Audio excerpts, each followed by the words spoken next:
Assalamualaikum warahmatullahi wabarakatuh. Saya ingin menjawab pertanyaan salah satu mitra yang berkaitan dengan masalah kultur kutu air. Ya, di situ, Pak, kultur kutu air kok banyak nyamuknya, yang banyak gitu. Kok banyak nyamuknya, nggak jadi, gagal, dan sebagainya. Saya ingin sampaikan begini.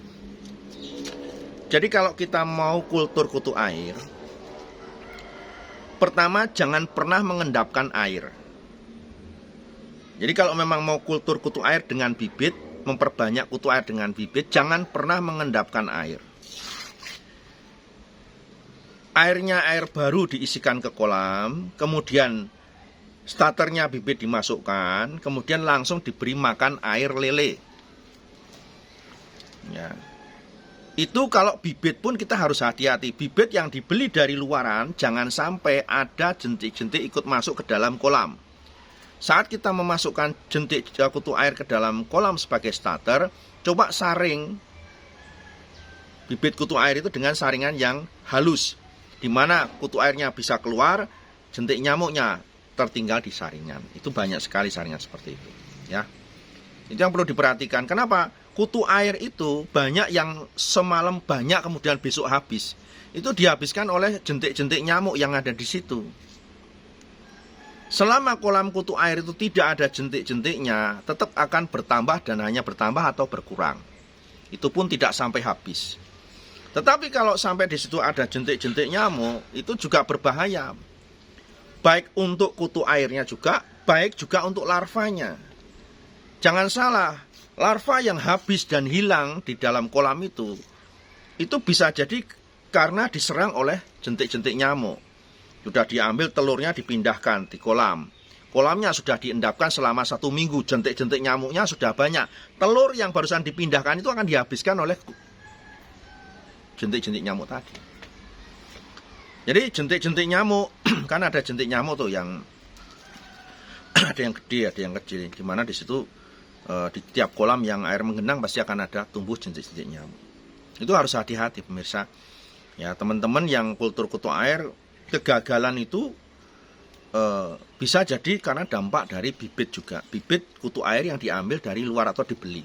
Itu hati-hati. Yang dijual itu kadang jentik-jentik nyamuknya juga ikut dibawakan di situ. Sementara kalau kita buat bibit itu akan jentik-jentik nyamuknya akan memangsa kutu air itu sampai bahkan habis. Kemudian untuk makanannya, ya, yang bisa menyebabkan kegagalan kultur kutu air dengan menggunakan air lele. Kegagalannya adalah lele yang digunakan untuk sumber airnya diambil untuk makanan kutu air itu, lelenya jangan diberi makan ikan atau daging ataupun yang lain sebagainya. Makanannya hanya adalah air lele, itu makanannya adalah lelenya, makanannya adalah pelet. Sehari berikan 3-4 kali. Ya. Ada yang gagal, Pak, sudah banyak saya kasih air lelenya, kok air lelenya berminyak.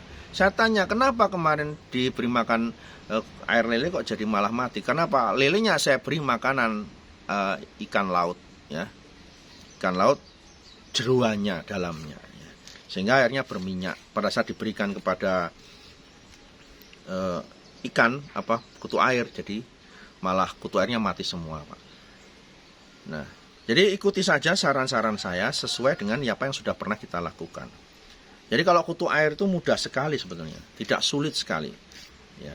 Jadi airnya baru, kemudian dikasih bibit kultur kutu air baru, bibitnya itu disaring dulu, kemudian dikasih air lele. Nah, pemberian air lele itu kalau di sini standarnya, kalau teman-teman pemirsa yang pemitraan mau bikin air lele yang bagus, 1 bis beton ukuran diameter 1 meter itu dengan ketinggian air 80 cm itu diisi 10 kilo lele dengan ukuran lele 10, isi sekilo isi 10 sampai 15. Ya, ingat diisi 10 kilo lele dengan ukuran 10 sampai 15 lelenya itu. Diberi makan sehari 3 kali menggunakan pelet.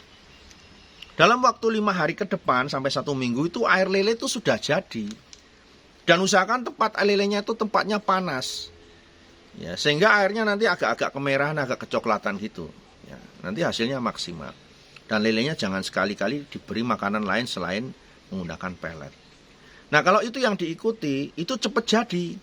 Biasanya dengan 2 ciduk gayung aja ditaruh di kolam kultur kutu airnya itu sudah 5 hari jadi banyak. Berkembang jadi banyak. Ya. Nah, dalam kolam kutu air yang sudah berkembang jadi banyak, saat kita ambil, kita berikan makanan untuk larva, kan berkurang cukup banyak nih. Nah, langsung lagi besok dikasih air lele lagi. Jangan sampai kutu air itu habis di dalam kolam. Karena kalau sampai habis, sedikit sekali jumlahnya, nanti nyamuk akan bertumbuh di situ. Tapi kalau kutu air itu sudah jumlahnya banyak, memenuhi permukaan kolam, nyamuk nggak akan bertelur di situ. Jadi ini perlu diperhatikan. Ya, kultur kutu air itu mudah, tapi kenapa banyak yang tidak berhasil, dan banyak juga ya sudah berhasil tetapi akhirnya habis. Ya. Makanya pembuatan kolam kutu air itu harus banyak, 5 atau 6 atau 7.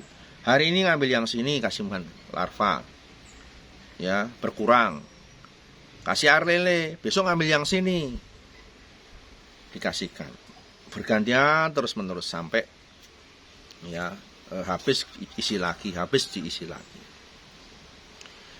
Ya, dan jangan sampai kita telat memberi air lele, karena kalau sampai air lele itu kita berikan, kutu airnya sudah berkurang, kemudian air lelenya nggak kita berikan, yang muncul nanti nyamuk juga akan di situ. Atau dengan cara yang aman, kalau khawatir nggak bisa mengontrol, kolamnya ditutup dengan kawat nyamuk atau dengan streaming nyamuk. Sudahlah, nyamuk nggak akan bertelur di situ. Ya, khawatir kita teledor, kita lupa, kita nggak ingat, ya wes tutup dengan streaming nyamuk. Jelas nyamuk nggak akan bertelur di situ. Ya, ini sekedar tips kepada teman-teman pemirsa yang kemitraan. Ya, kutu air itu wajib. Ya, saya katakan wajib kenapa? Di dunia ini semua hewan di alam, khususnya ikan, kita bisa lihat di situ. Saat musim hujan datang, kemudian persawahan dalam kondisi kering, kemudian di situ akan menggenangnya air. Yang muncul pertama kali adalah kutu air. Ya, bisa cek setelah hujan pertama. Kenapa? Karena saya sejak waktu saya sekolah, saya sudah berburu kutu air untuk cupang saya. Saya tidak pernah beli. Sampai sekarang pun, kalau hujan datang pertama, air sawah mulai menggenang 1 minggu setelahnya itu, saya panen kutu air berember-ember. Kemudian kutu air itu saya masukkan ke plastik kecil-kecil, saya masukkan ke dalam freezer sebagai cadangan makanan di musim berikutnya. Ya, setelah hujan kan bulan besok masih bisa selama dalam freezer dalam kondisi beku. Ya, dan itu jumlahnya melimpah sekali. Suatu hari mau cari 5 galon bisa. Ya, karena saya sendiri pernah membuktikan dan sering sekali. Ya, dan aktivitas saya pada saat hujan pertama dan setelah air mengenang adalah berburu kutu air. Itu yang paling menyenangkan buat saya. Kenapa? Di perairan sawah yang cukup luas kita tidak pernah dibatasi. Kita tidak pernah punya saingan. Siapa yang mau ngambil itu kutu air? Kita ambil aja sebanyak mungkin di situ, secukupnya kita ambil. Ya. Jadi itulah makanan pada saat di perairan umum kutu air itu mulai berkembang biak. Ikan wader bertelur, ikan sepat bertelur, ikan betik bertelur, ikan melem bertelur, ikan hampala bertelur. Kemudian di situ ada belut bertelur, kemudian gabus bertelur. Ya, jadi semua ikan di perairan umum itu akan mijah di situ. Sebagai makanan pertama mereka setelah menetas. Yang itu mungkin tidak pernah dipikirkan oleh siapapun. Disitulah kemurahan alam. Kemurahan Sang Pencipta yang sudah menyediakan makanan untuk semua makhluk hidup, terutama ikan yang ada di perairan umum. Nah, kalau kita mau melihat seperti itu, kita memang harus kita ikuti juga. Ya, selama saya budidaya 16 tahun ikan gabus, tidak ada makanan yang paling baik buat larva ikan apapun itu selain kutu air. Karena itulah yang dibuat Allah kepada alam dan untuk makhluk berupa ikan. Kita tinggal ngikuti saja, ya. Pelajaran berharga di situ. Saya katakan kenapa yang tidak ada yang tidak bagus selain itu. Memang tidak ada yang paling bagus itu. Ya, makanan yang dibuat manusia pun masih kalah bagus dengan itu. Apapun itu bentuknya. Ya. Itu silakan dicoba. Ya, bahwa ini adalah sebuah pembelajaran kepada kita semua bahwa dalam proses kita membuat kutu air itu memang harus ada tahapan-tahapan yang memang kalau di budidaya harus kita ikuti. Dan ikuti cara-cara yang sudah terbukti saja. Ya, kalau kita memang melewati sebuah jalanan, saya bilang, Pak, di depan ada lubang, ya kan, nggak usah lewat situ. Ya, jauh usah lewat situ. Ya, kenapa? Nggak ada untungnya aja juga mengingatkan orang lain. Buat saya adalah sebuah kebanggaan juga, kesenangan juga manakala ada orang lain tidak kejeblos di situ. Nggak usah kita pakai cara-cara yang lain yang belum tentu teruji, yang membuat kita malah kita semakin akan berkutat dengan itu nggak selesai-selesai. Ya, jadi apa yang saya sampaikan berdasarkan pengalaman saya, dan saya sudah mencoba bukan cuma puluhan kali, cukup banyak kali. Sampai sekarang pun kultur kutu air yang saya buat sama dengan apa yang saya tayangkan di YouTube. Tidak ada perubahan. Dan ini bukan hanya sebuah terapan yang baru dicoba 1 kali 2 kali. Memang itu kehidupan saya begitu. Ya, membuat kultur kutu air dengan cara seperti itu. Jadi kalau ada orang bilang, Pak ini lebih cepat, boleh lebih cepat. Tapi sudah dibuktikan berapa puluh kali kan gitu. Ya. Dan apakah cara itu semua orang bisa meniru dengan mudah? Yang kita butuhkan adalah cara yang paling mudah dan setiap orang bisa melakukan, dan bahan bakunya mudah untuk kita dapatkan, dan produk pendukungnya juga mudah untuk kita bisa dapatkan juga. Ya, itu pemirsa, khususnya mitra dari CV Miniaja Lestari, mitra saya yang main di pembenihan, silahkan. Ya, nggak usah pakai cara-cara yang lain, dan semua konsultasikan kepada kita agar kita tahu permasalahan yang Anda hadapi di lapangan. Ya. Oke, sukses untuk teman-teman semuanya. Jangan lupa selalu konsultasi apapun yang menjadi permasalahan Anda. Karena apa? Kalau tidak dikonsultasikan kepada kami, kita tidak tahu nih permasalahan Bapak Ibu pemirsa pembibitan itu apa. Jangan sampai ya terjadi masalah, selesai, ikannya banyak yang mati, baru nanti dikonsultasikan. Ya, HP saya terbuka 24 jam untuk siapa saja. Tetapi mungkin ada yang balasnya terlambat, saya mohon maaf sekali. Jadi tetap akan saya balas semuanya. Ya, terutama kalau misalkan malam itu kan, saya sering malam tuh perjalanan luar kota. Berangkatnya maghrib, malam sampainya besok pagi. Otomatis sampai pagi belum saya balas WA-nya. Baru saya balasnya siangnya mungkin kalau udah sampai pas istirahat.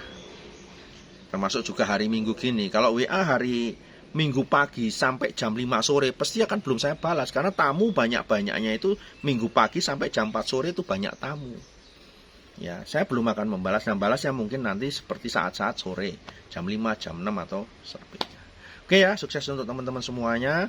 Tetap semangat dan selalu positive thinking. Ya, sukses untuk semua sahabat Dunia Ikan Gabus. Assalamualaikum warahmatullahi wabarakatuh.